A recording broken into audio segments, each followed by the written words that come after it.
കോഴിക്കോട് തീപിടുത്തത്തിൽ ദുരൂഹതയില്ലെന്ന് പോലീസിന്റെ രഹസ്യാന്വേഷണ വിഭാഗം പ്രാഥമിക റിപ്പോർട്ട്. തീ പടരാൻ കാരണം ഷോർട്ട് സർക്യൂട്ട് എന്ന പ്രാഥമിക നിഗമനം. കത്തിയ കടയുടെ പാർട്ട്ണർമാർ തമ്മിലുള്ള തർക്കവും പോലീസ് അന്വേഷിക്കുന്നുണ്ട്. വിവരങ്ങളുമായി അനൽക സൈദാണ് ചേരുന്നത്.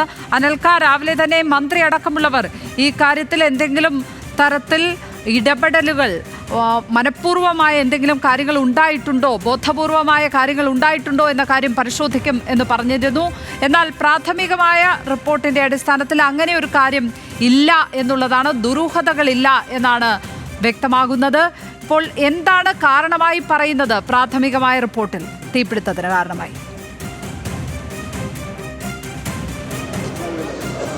ലക്ഷ്മി, ഇപ്പോൾ നിലവിൽ പോലീസിന്റെ രഹസ്യാന്വേഷണ വിഭാഗത്തിന്റെ റിപ്പോർട്ടാണ് ഇപ്പോൾ പുറത്തു വന്നിട്ടുള്ളത്.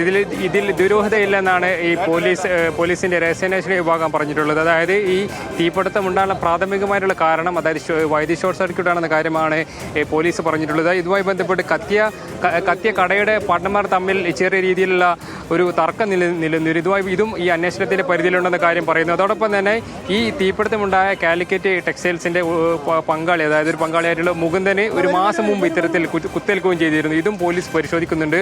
അതോടൊപ്പം തന്നെ ഈ കുത്തിയ വ്യാപാര പങ്കാളിയായിട്ടുള്ള പ്രകാശൻ നിലവിൽ റിമാൻഡിൽ കൂടിയാണ്. ഈ ഇരുവരും തമ്മിൽ കഴിഞ്ഞ ഏതാനും മാസങ്ങളായി ഇവിടെ സംഘർഷം നിലനിൽക്കുകയും ചെയ്തിരുന്നു.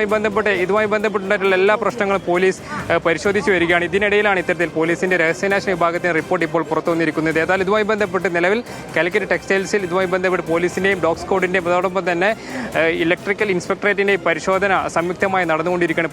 പോലീസിന്റെയും ഫയർഫോഴ്സിന്റെയും നേതൃത്വത്തിൽ ഈ പരിശോധന നടക്കുന്നുണ്ട്. ഏതായാലും ഇതുമായി ബന്ധപ്പെട്ട് നിലവിൽ ഇവിടെ UDF-ന്റെ കൺവീനറായിട്ടുള്ള അടൂർ പ്രകാശ് ഈ സംഭവ സ്ഥലം, അതായത് ഈ തീപിടുത്തം ഉണ്ടായിട്ടുള്ള സ്ഥലം സന്ദർശിക്കുകയും ചെയ്യുന്നുണ്ട്. ഏതായാലും ഇതുമായി ബന്ധപ്പെട്ട് വലിയ രീതിയിൽ ദുരൂഹത, അതായത് ഒരു വിഭാഗം ആൾക്കാർ പറയുന്നുണ്ടെങ്കിൽ പോലും അതിനിടയിലാണ് ഇത്തരത്തിൽ പോലീസിന്റെ രഹസ്യാന്വേഷണ വിഭാഗത്തിന്റെ റിപ്പോർട്ട് ഇപ്പോൾ പുറത്തു വന്നിരിക്കുന്നത്. ഏതായാലും ഇതുമായി ബന്ധപ്പെട്ടൊക്കെ തന്നെ കോഴിക്കോട് കോർപ്പറേഷനെതിരെയും അതോടൊപ്പം തന്നെ വലിയ രീതിയിൽ ആരോപണം പ്രതിപക്ഷം ഉയർത്തുന്നുണ്ട്.